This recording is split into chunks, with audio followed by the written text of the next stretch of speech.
கடவுள் புண்ணியத்திலேயோ குழந்தைங்களுடைய கடும் உழைப்பு, அடுத்தபடியா ஆசிரியர்களுடைய உழைப்பு, இது எல்லாமே சேர்ந்து ஆண்டுதோறும் நம்ம வந்து ஒரு குழந்தைய அதுக்கு தேர்வாகிறாங்க.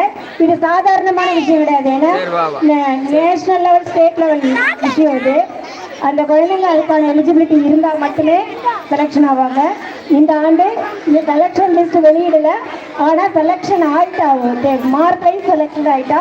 ஸோ அவளை கிருத்திகா 8ஆம் வகுப்பு அந்த குழந்தை வந்து அன்புடன் வாழ்த்துமாறு நமது வட்டார கல்வி அலுவலர்கள், ஆசிரியர்கள், டிஆர்டி சார், அப்புறம் ஆஷா ஃபவுண்டேஷன் உள்ளவங்க, பெற்றோர்கள் அனைவரும் அவர்களுக்கு வாழ்த்துமாறு அன்புடன் கேட்டுக்கொள்கிறோம்.